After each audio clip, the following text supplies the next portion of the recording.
So our next presenter is Dr. Carlin Adams Wiggins, who's assistant professor of developmental psychology here at PSU.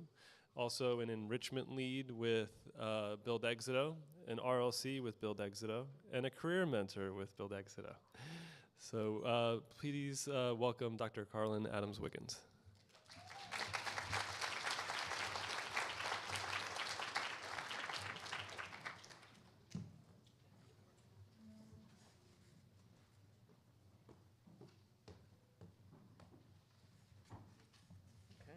Good afternoon. Good to see you all in person, rare occasions nowadays. So this session is really going to focus on just kind of exploring what goes into figuring out what is it that you even want to do. Is research for you? How do you know?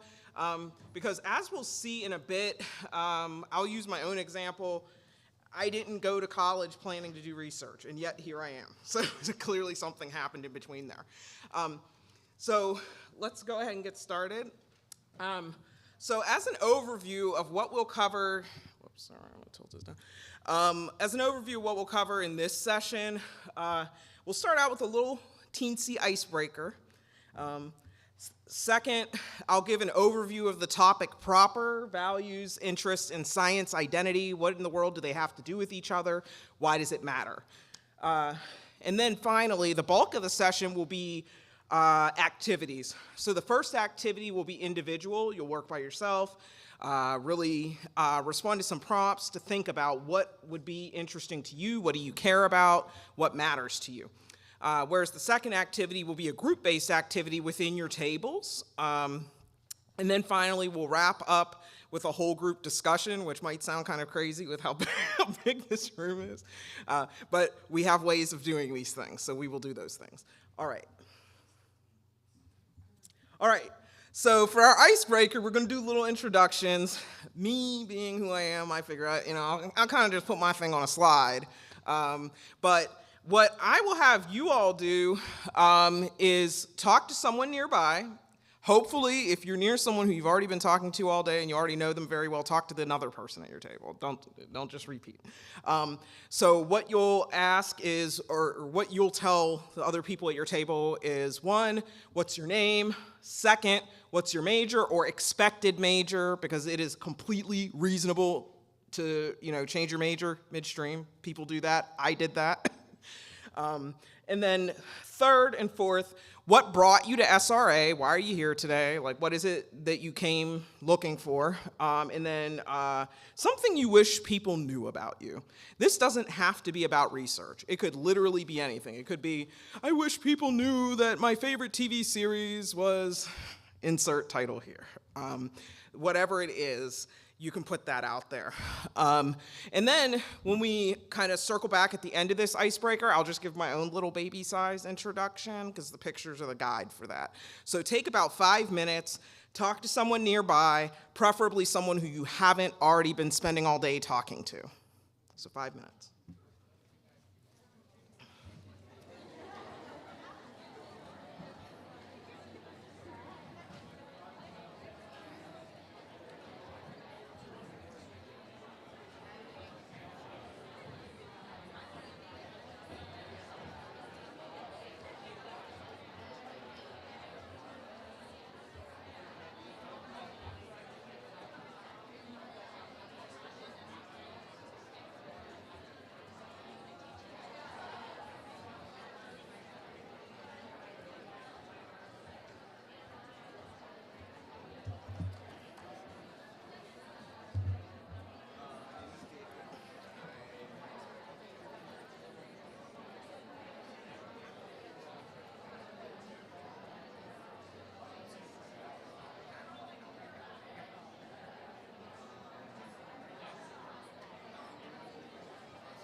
About 2 more minutes. 2.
About 1 more minute. Try to wrap up. Wrap up.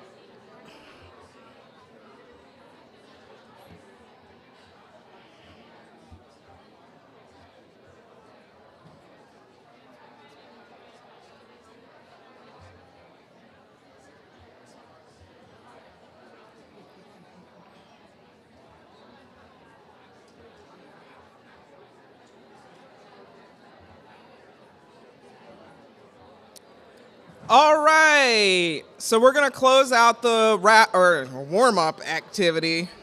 We're gonna close up the warm-up activity. And we're closing up the warm-up activity. There we go. You just say it like 3 times when you teach and then it stops. So, okay. Hopefully you learned something interesting about someone sitting near you. In my own little introduction, which I'll keep short because there's a little more introduction later in the presentation, I'm Carlin Adams Wiggins. These photos here just represent some important aspects of my life. So the upper left, that's a picture of me with my father, 2 of my 3 sisters, my grandmother, and my husband at my graduation from my PhD at Rutgers University in New Brunswick, New Jersey. The picture on the right-hand side is a picture from one of my mom's side's family reunions, which that photo vastly underplays how many people are at these events. Very small numbers relative to how many people are actually there. Coming down to the bottom right, that's just a picture of me in Finland because I was presenting at a conference in Finland on education research, and that was the summer that I moved here, which was the summer of 2017. And then finally, the last one is just a picture of my dad and my mom. My mom's no longer alive, and me and my next older sister. So that's just, my little sister is also up there. Just hard to see because the photo quality is not so great. So hopefully what this communicates is that for me, my scholarly life, as well as my family, they're both incredibly important to me, right? I was a first-generation college student. With that being the case, that means that a lot of what I was doing in these situations, people looked at me like, so what are you doing? You say you're doing research. Okay, so you must be on Google all day. Okay, great. When in actuality, there was a lot to explain, a lot of bridges to build, right? So just moving forward, why are we talking about values and interests in the first place, right? We often talk about science and scientific research as if this is purely a matter of objectivity. It's a matter of remove your personality from the picture, standardize it, everyone's the same, it's all the same. I would argue actually something it may be controversial to some, it's somewhat the opposite. So it's not that we don't strive for objectivity in our work, we do, but in the work that we do, who we are actually plays an incredibly important role in deciding what questions we ask, how we pursue our work, how we engage our work. So first, it provides motivation for us to raise research questions. So, for example, you may come into this deciding, you know what, we'll use my own example, I'm genuinely interested in student achievement motivation. I came into that because I struggled with achievement motivation my first semester of college, right? Whereas prior to that, I actually had an incredibly easy time with school. School was not difficult for me. That's part of why I went to college. I was like, oh, I'm good at school, so I should just go to college. And then, rude awakening, first semester of college. So for me, that generated later research questions. Second, it sustains our motivation to answer our research questions appropriately. So I don't know how much everyone here is exposed to what the research process looks like, but basically, in a nutshell, the thing that distinguishes you as a potential researcher from someone who's just like, I just care about the topic and does not pursue the research track, is for you, there will be a systematic investigation of the things that you find interesting, the questions you raise, right? And you're going to try and build out from work that other people have already done using scientific methods. So with that being the case, you have to have a way to stay motivated and stay interested, because you're going to spend a lot of time with these things, And if you pursue graduate level research opportunities, it's an even more long-term engagement with the topics. So sustaining your motivation is going to be pretty vital, right? And then third, and I think this is actually one of the more important points, your values and interests are reflected in the assumptions that you make during the research process if you do not acknowledge them. This is, I'm coming out of psychology. That's a social science. I'm coming out of specifically training in educational psychology and developmental psychology. Both of those fields, and I don't know if people are aware of this, if you dig far enough, you'll find out very quickly, a lot of the early researchers, they were eugenicists, they were open racist. Like, this is foundational to the field. So with that being the case, they used scientific methods, but they arrived at absolutely terrible conclusions because of their kind of tunnel vision, their inability to see the ways that their own assumptions were coloring what they were doing. So I think this last one is absolutely vital, even in 2022. Okay. So that last point, in the social sciences, we often talk about what's called researcher positionality. So the idea there is that a researcher has a relationship to the topics they study. And the last bullet down here also makes an important point in my view. Even in the natural sciences, that is, fields like chemistry, physics, biology, places where we think, well, okay, so human bias probably won't play as big of a role because we're not talking about a social question. Even there, it becomes relevant. So positionality can include things like experiential knowledge, so life experience that informs the questions we even bother to ask. So if there are experiences that I haven't had, I may not suddenly have, the light bulb over my head that says to study that topic, right? Second, experiential knowledge and the related skills that you develop associated with your experiences also inform how you engage with the phenomena that you study. So, for example, if you do qualitative research using interview methods, it'll often be the case that who you are actually plays a role in the kind of data you can collect. Because you're sitting there, you're trying to have conversations that are built on trust. Being able to communicate people in a way that it develops that trust becomes vital. And then third, this is, I would say, at the little higher level, but nonetheless is still relevant. The theoretical assumptions that we bring to our research activities are also influenced by our positionality. So in my field, developmental psychology, there are many different theoretical frameworks, as we call it, so theories, basically the goggles we put on to view reality. There are multiple theoretical frameworks we could use. Some of those come automatically for other people and do not come automatically for me because the experiential knowledge I bring to the table just lines up more smoothly with other completely legitimate theoretical frameworks that are accepted within the field. Excuse me. There you go. Okay, So just to illustrate this a little bit, I figured it could be helpful to see my own development, excuse me, my own research interest development. I'm only going to zoom in on what happened as an undergrad. There's a good bit of it that also happened while I was a graduate student, but we're not going to get into that because we don't have time. So, excuse me. So first, to start off, I was taking psychology research methods classes because I was a psychology major. Those didn't necessarily connect for me in terms of, well, what does this have to do with why I might want to do research? I, at that point, didn't see a reason why I would want to be a researcher. I didn't see the connections. But I was invited to do paid research with a women and gender studies professor. That project, they had us do field work with single mothers.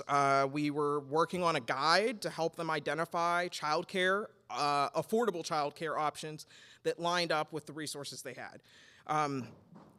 So for that, I ended up doing things like writing reflection journals and passing that along to the professor who mentored me. But that was a very pivotal point because then I suddenly realized, excuse me, in submitting that work to a local women's shelter that was running the programs, I could actually make or solve everyday problems with research. I didn't know that before I had this opportunity, right? So in some ways, the experience there then plays a role.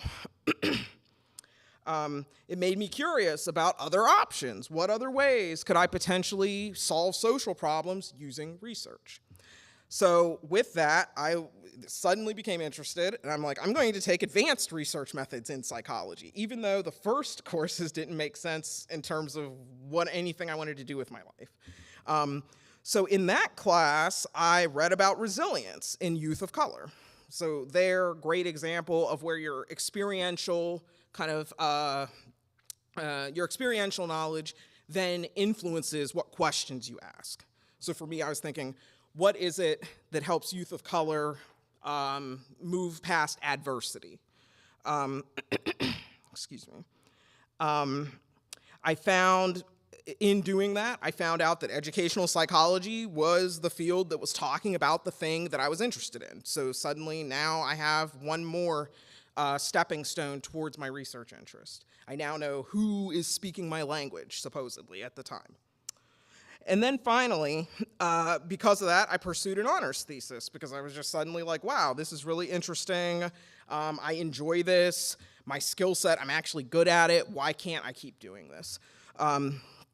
So I extended that resilience interest into motivation research and started studying achievement goals, conducted a study on my campus using achievement goals.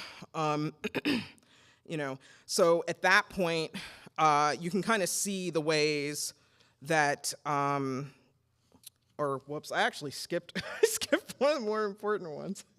The light green block, the second to last. The thing that happened before I pursued an honors thesis was a faculty advisor, a professor in my psych department said, have you ever thought of being a professor? I was just like, what? Hold up. People like me can do that? Because in my mind at the time, that was something for people up here. I was not a part of that. I'm not connected to it. That's for people who are way smarter than me. To then have someone who holds a PhD in the field tell me that this is something I should at least consider, that was a game changer. Okay, so now,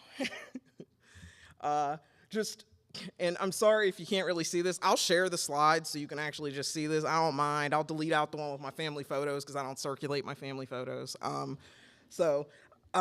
In terms of, so sure, that's the story, but how do I go from where I am now to knowing what my interest could be or should be or whatever?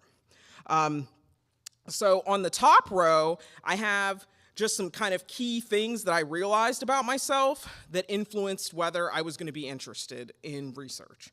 And then on the bottom row, I have things that I found out about myself that I was like, nope, these are deal breakers. These are not part of jobs that I want.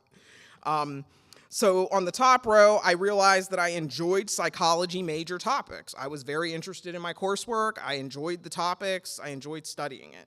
So I knew that. Second, I enjoyed practically relevant research like I had done with the Women and Gender Studies professor. So I knew I wanted to do research that would change things in a kind of very tangible fashion. Third, I wanted to help other people from my own background. So I knew that that was something that I needed to weave into the research I was going to do if I was going to become a researcher. Fourth, I knew I was passionate about working with youth. I had been working with youth really since I was a middle schooler myself. I was always doing mentorship or teaching of young people.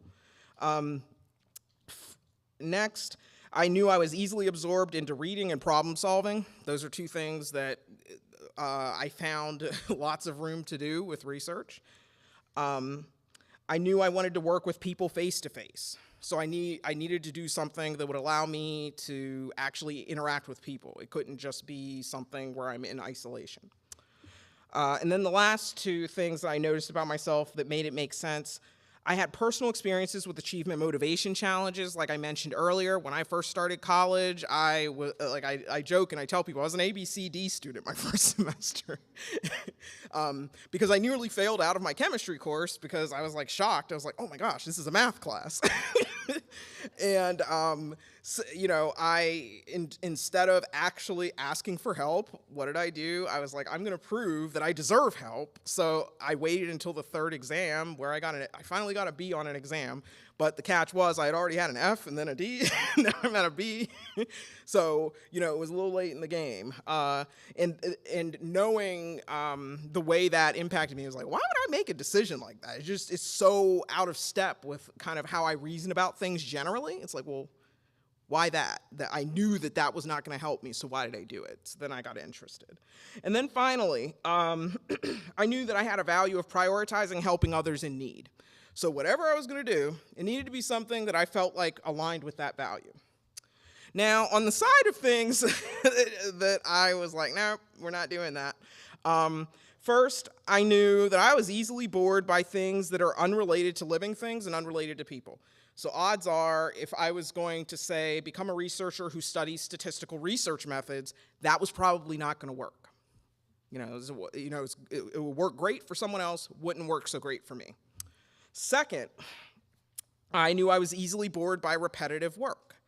That actually made research really appealing. Even though in a lot of ways it can be repetitive, what it does do that is different, you're asking new questions all the time. It changes up, and you get to learn new things regularly. So that was really exciting for me. Third, following through, I had difficulty following through with unchallenging work. I knew this since I was in elementary school. If I thought something was too easy, I probably wouldn't put my full effort into it. I just kind of like try to get it over with and get out of there. So I knew that there were certain kinds of jobs that would never work for me because I would probably not actually do the job. And I knew I hated being micromanaged, which I'm sure professors in the room are probably like, I don't know about all that. I don't know if this really is not professors, but I hate being micromanaged. I was a home health aide during college. That's what I did. I worked with people with developmental delays, adults with developmental delays, and I knew from that experience, I didn't want someone like constantly like right over my shoulder, like, what are you doing now? How much did you do this past 5 minutes? It's just like, okay, chill. And then I knew that I hated administrative work that emphasizes minor details. So for some people, they're really good at this kind of like fine detail stuff. I will be the first to admit I am not good at fine detail stuff. I tend to be much better at what are the big ideas, what's the overarching big picture, make connections. That's what I do well. So with that being the case, I had to acknowledge that and realize that there were certain kinds of work that I probably would not do my best at. And then finally, the last two, I knew I disliked working completely alone. It's not that I couldn't sit and read by myself, but I didn't want to only be by myself. I knew that. And in terms of the value, I knew that for me, relationships are more important than my day job, as a general rule. No offense to anybody in the room. So what that meant was I needed to pursue something that was aligned with that value that wouldn't make me feel like I was disagreeing with what I actually value. Okay, so now we move on to y'all's activity. So for this, I want you to think about kind of the same thing, but you can come at it from your own angle. You know, you don't have to be Carlin. That's not your day job. You know, your job is to be you and figure out what will work best for you. So what you're going to do is there's a handout on your tables. You'll use it to reflect on your own values and interests. And I'll also put them up here on the slides in a minute here.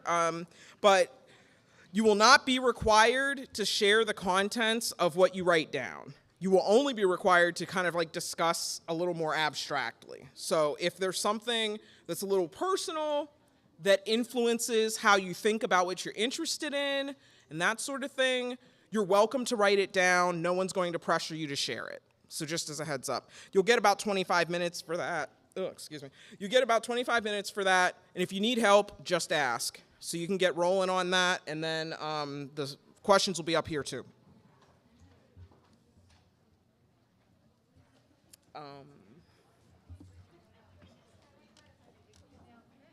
Yeah, go for it. I gotta tell Arjun to, there we go. Hi everyone, if you are in a table that is like 28 or higher, can you move up to another table? We're just trying to condense the table so that we can utilize our 27 facilitators. So if you're in 28, 29, or 30, just move up to one of the emptier tables. We have a couple seats up here in the front. Thank you.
In the interest of time, try to take about 5 more minutes to put together your individual ideas. You can always take more than that, but then once the 5 minutes hits, I would encourage you to start going ahead to discuss with each other, which I'll put up a slide in a minute here that explains part 2.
It's funny because like I have photos with me, my dad, and my dad's mother, and it's like he got the exact same face. It's just he looks like a dude. He looks like a man. Yeah. He's so cute. Yeah, his family's from New Jersey, so. He must have been proud on that day, Molokai, all the days. But Yeah, I had gotten to the point where I was like, doctor, who cares? And they're just like telling everybody, my daughter's a doctor, my daughter's a doctor. I'm like, okay, chill, because people are going to think I can get medical care, and I cannot. that would be dangerous. Right.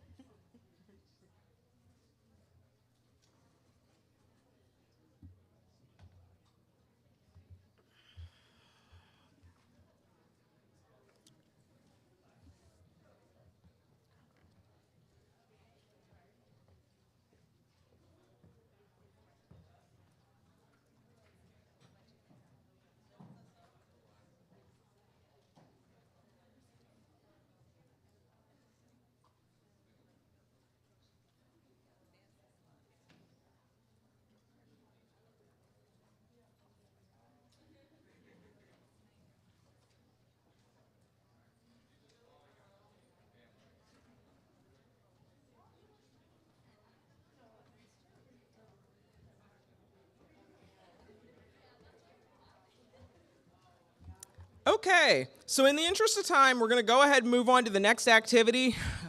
Due to technological constraints, the technology part you can just hold and do on your own time at another time. But for now, instead, just discuss either in pairs or in a group at your table, group no larger than 6. There's actual research that suggests that groups don't work if they're larger than 6.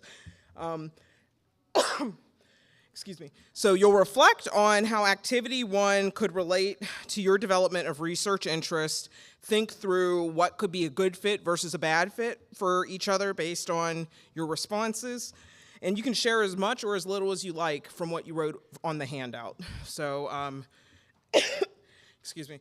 If it's something that's like very personal to you and you don't want to tell people here, you don't have to give specifics, that's fine. And we'll hold the Jamboard piece, but just as a heads up, we'll discuss as a whole group relatively soon. So go ahead.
about 4 more minutes, and then we'll take some input from the whole group so you can hear a little bit what happened in other groups.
One more minute, and then we'll reconvene as a whole group.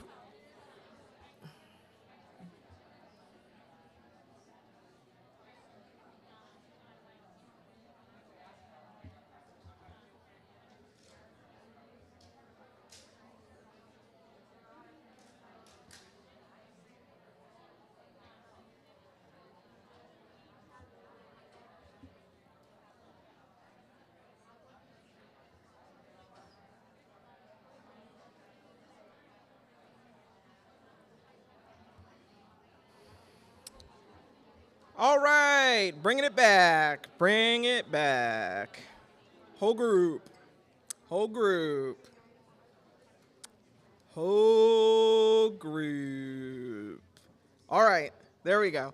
Okay, and we are in a big room, so I'm aware of this, but nonetheless, I'm going to ask if anyone would like to share what was discussed at their table. Please project a little bit when you do that.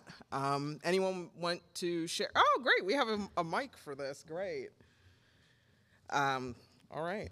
And can you mention at least your first name when you speak? Hello. Hi. So everybody's come to know me as Skittles, obviously. But I think the general going statement here at the table is that we all are concerned about, just our futures, and that's kind of what we think about constantly, and our struggle to kind of balance everything. And while we're going to school, work, kids, life, and pretty much everything in general, and trying to figure out how to squeeze our hobbies, our interests, and everything in between. So that's kind of the general idea that I got out on the table. Interesting, interesting.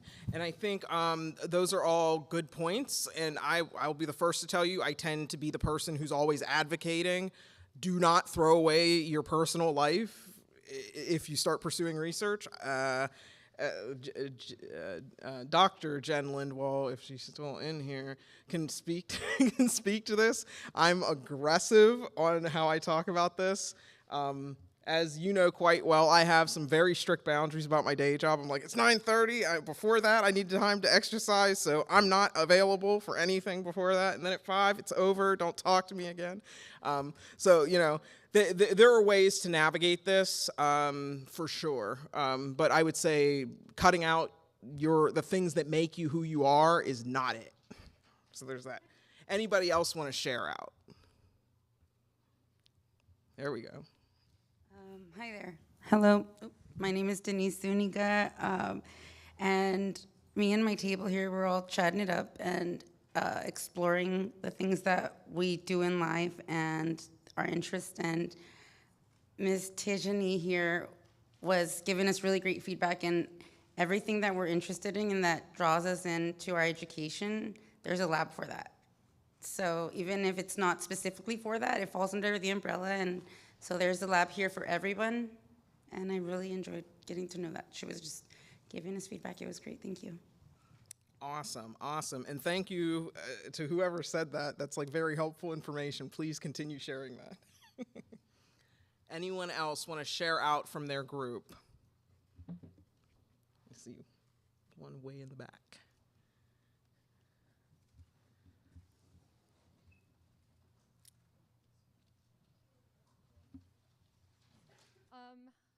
Hello?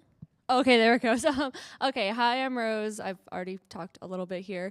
But I think that's something that we definitely discussed is how important it is to have passion for what you're doing. Research can definitely kind of kick you down.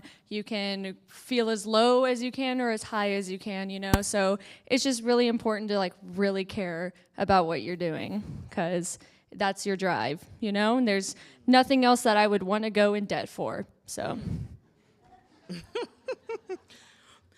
Excellent points. And I will say with the little teensy caveat, and if you know me, I say caveat like 8,000 times a day. I apologize in advance. As a general rule, I would argue that there are ways to find interest and excitement in virtually any topic. Like, and that might sound wild and like, nah, that can't be true. But when it comes down to it, a lot of it is figuring out how do I connect this to anything I care about. Because in many cases, you're going to sit down and the thing you're working on, you're going to be like, what does this have to do with anything? Why am I doing this? But if you choose things in terms of your research interest that at least lend to meeting some need in terms of, well, what is important to you in your life or fulfilling one of those purposes, many kinds of research can suddenly be an option for you. So just as a heads up. Any more share outs, comments? There's one up here. Oh, wow. I think I saw more than one. There's a couple floating around in there.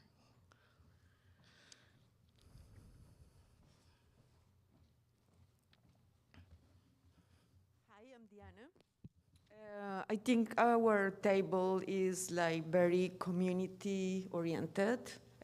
We all have like the interest to help, to research more about community, how improve life of people that are that doesn't have like privilege. And yeah, I think that is what I take from my table. Awesome.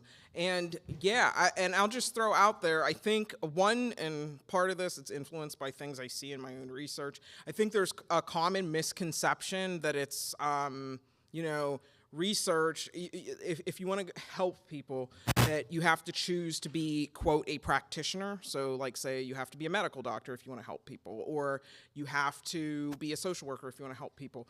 But there are ways on both of those pathways to actually serve these greater goods. Yeah. I think there was someone else had their hand up, maybe in the middle area.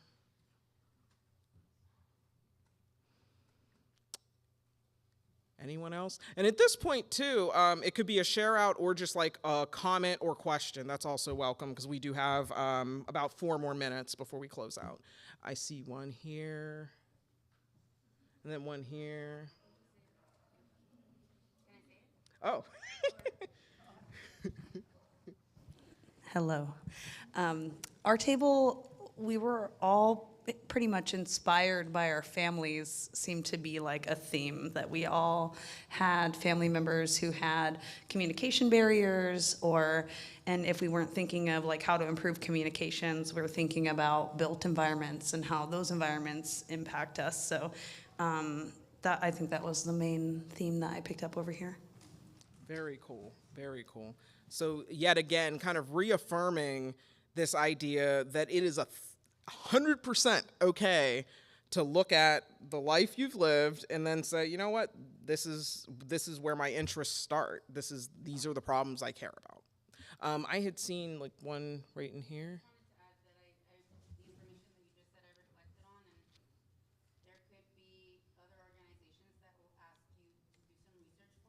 Mm-hmm.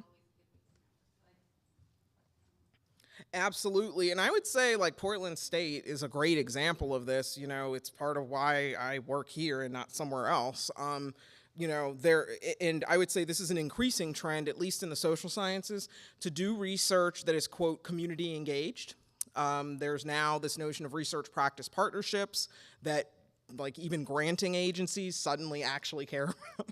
They're like, here, have some money. You can actually go collaborate. Like in my case, you can go collaborate with a school district, ask them what are the problems they are facing, design research that contributes to theory building, so for the publications, and also solves their problems, boom, and use money towards building capacity out in those school districts so they can actually have sustainable change. So it's huge. I would say it's something that if you're even remotely interested in that, there are plenty of places to make that happen. Community-based research, community-based participatory research, action research, all of these things are under the same umbrella. Any other questions, comments, thoughts? Got 2 more minutes before I'm out.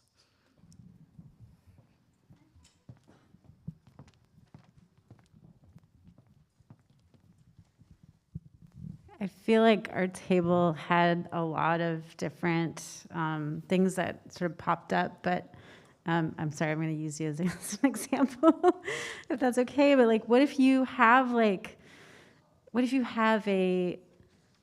skill, like for instance, computer science, and you're like, and I know I want to do some good with that. Like, I want to do something that matters. Like, how do you start to like investigate that? So I was like, we were talking right at the very end, and I was like, oh, don't lose that thought. Yeah, so I think that's an excellent question. So obviously you could go into other lines of work. It doesn't have to be research to do that, but there are also whole jobs where you're the person who understands how to, say, design software to be able to conduct the kinds of analyses that we need to conduct in our field. So coming out of Ed Psych, this is actually quite common. Like basically like our sibling discipline is educational measurement. So people who are really into the mathematical aspect, and they would be completely happy to spend all their days coming up with ways to solve mathematical problems, not necessarily go be in schools talking to people. Like there's a job doing that. Professors who that is their whole job. It's just that they're choosing, so basically it's like their applied focus becomes some target area. So it might be thinking a little bit about, well, okay, so I'm good at this thing. Maybe what is an applied area that I'm curious about that I could go develop my expertise there and then merge the two. Like that is definitely can be done. So yeah. Yeah, it was a really good discussion today. Okay, well, so, and can you push that forward? In the interest of time, we just did this, so we're good here. I always, anyone who's been in enrichment with me knows, I give exit tickets like it's going out of style. I know the tech side might not be for that today, but I will share my slides and someone will send them out to you. If you have the time and the will, please do the exit ticket, and please feel free to throw something on that Jamboard, because then everyone can see what each other contributed and you can reflect on that throughout the course of SRA. And then with the exit ticket, the benefit is you get to give me feedback and tell me, okay, what worked, what did not work, do you have questions that didn't get answered, that whole nine. And I would say if you have any questions for me, I will be around in the coming days for SRA. And also, you're also welcome to get my contact information from anyone here. They can give you that. And you're welcome to always email me, just ask a question, whatever it is. So thank you for your time. Thank you for being a great group, and have a wonderful SRA.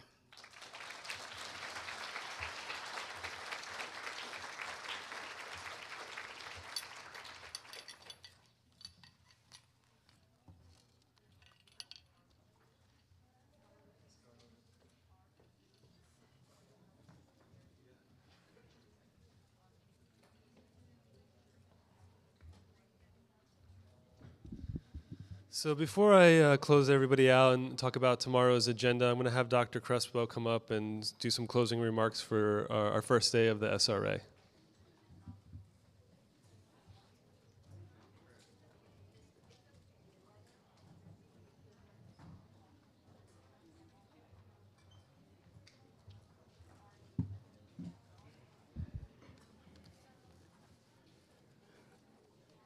Hi, everybody. I'm going to take a selfie.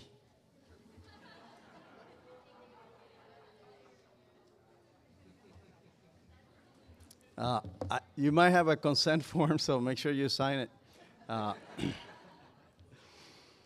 It's been a great first day. I mean, we're almost done. It's, I realize you've been sitting and you receive a lot of information from different people. And some of the information you find it useful. You might be learning what you don't know. I think one of the speaker was talking about, I wish I had known what I did not know. So a big part of this first day is also for you to at least start identifying what is it that you don't know. Our table 17, great people. Where I say table 17, there you go. We had a conversation about, where you want to be in 10 years.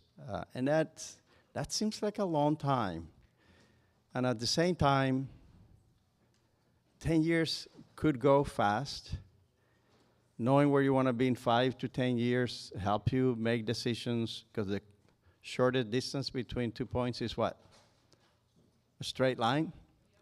So if you're not making plans for 5 years or 10 years, you're probably just going all over the place. So getting just a place, and it doesn't have to be a very specific place. It could be something in that neighborhood, allows you to move in that direction. And there's a lot of stuff that we don't know, and that's one of the reasons why we are here. And we realize that time is relative for you. You met Tila, who finished her master's this year, and she was sitting where you are 5 years ago. And she, there's a lot of stuff that came with her. But that's also very important, that you bring yourself to whatever it is you're going to be. And talking about whatever it is where you're going to be, how many of you know what an RLC is? Okay. So an RLC, it's a jargon that we use, and it's a short for Research Learning Community. And we use the term because we know what it means. You probably were like, should I ask or pretend that I know what it is? But, let me Google it. I don't know if any of you Google what RLC is, probably come up with something else. But it's a research learning community. It's usually where a student spends time doing research with another mentor. These research learning communities, some of them are 10, 12 people. Some of them are 1 or 2 people. So that's what a RLC is. That's a research learning community. Not all of you might be interested in being placed in a research learning community. But these are the few things that today we talked about. Now we're using the term SRA. You know what that means. It's a Summer Research Academy. Okay. But I want you to think about your identity.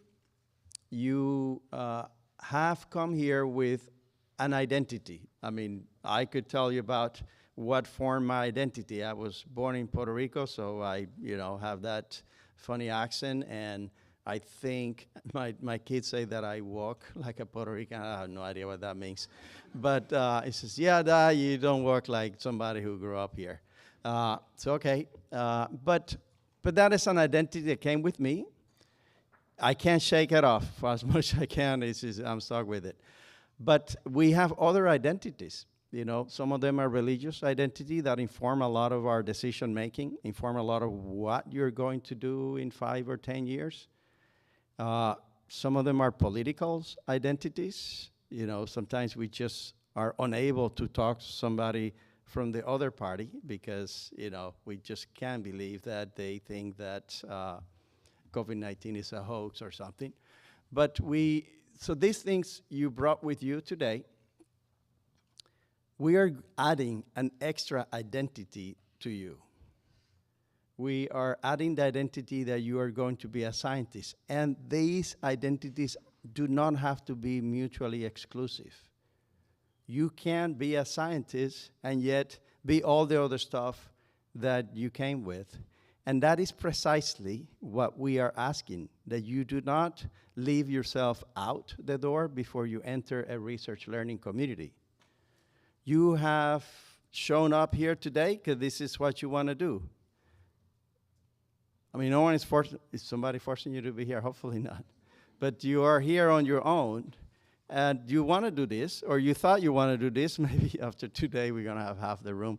But you thought maybe this is a good idea, and you're going to give it a try. And that's very important. That counts. That's the first step. I'm sure you probably thought, like, I'm an imposter. I think that way all the time. I go to a place, some people use words that I don't recognize, and I feel like maybe this is not where I belong. But you belong. Your thinking, your motivation, your initiative, however other stuff you bring, introvert, extrovert, public speaking, whatever, that's it's irrelevant. That is one more thing that you have to deal with, just like all of us have to deal with. So make sure to bring yourself, wherever you come, wherever you go, whatever you do. There are a lot of unanswered questions, especially on research. We expect you to find the cure for cancer, okay? And that's the call. So some of you are going to find the cure. Actually, we do have some scholars that are working on finding the cure for cancer. You will discover a supernova. So the person sitting next to you on your right will be discovering the next supernova. And we have a scholar actually in Northwestern University working on a supernova. And the person on your left, because always the people on the left, are going to be eliminating health disparities, okay? So you are going to be doing that, and there's always multiple left. But you have, it's about you, and you have to start somewhere. We have the tools, and you have met some of the students who are working in some of these questions. There are students that 5, 6 years later we know are able to start working in some of these very, very important questions at the society level.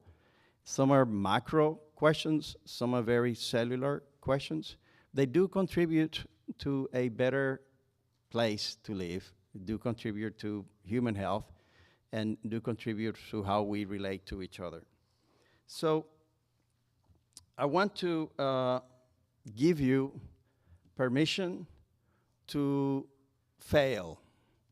Because as I say all these things, you're probably thinking like, I gotta get this and get it right. But one of the basic principles of experimentation is that we fail. And what I would like you to think about is that you fail with gusto, that you actually do the best you can, and if the results do not come out the way you thought they were going to come out, that you feel proud of the work that you did. Not only that you feel proud of the work that you did failing, that you publish and you tell everybody how bad you screwed up, okay? It will save me time, because I am going to try to replicate what you did. And if you don't tell me that you failed, then I'm just going to do the same thing. So it is important that you think about science as a place that we're not really judgmental on the outcomes. We're more judgmental on the methods. And that's what we're trying to help you with. Help you with the methods so you can do the best research that you can do and answer the research questions that are very important to society. So I'm going to leave you with that. Fail with gusto. We have a great speaker this evening, and I'll introduce him later. And we're also getting ready for dinner. All right? So thank you very much. And I think, programmatically speaking, we're not probably going to ask you a lot to do, but now just to enjoy yourself. Go ahead.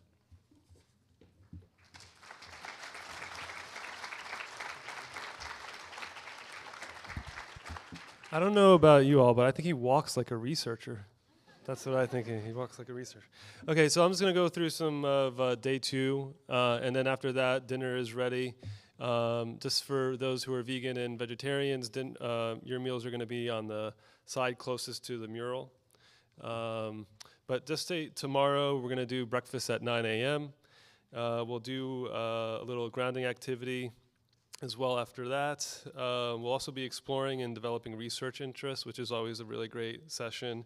We'll also have a discussion or a talk by Dr. Jason Perdowski, who's the Vice President of Research here at PSU. And then we'll do the concurrent sessions where you'll get to speak with folks from the programs that we saw and heard from today. We'll also have networking informational interviews, and then we'll do a closing talk and preview for the third day. So thank you. I know you're all tired. It was a long day, so enjoy dinner, enjoy the keynote speaker, and get some rest tonight, and we'll see you in the morning.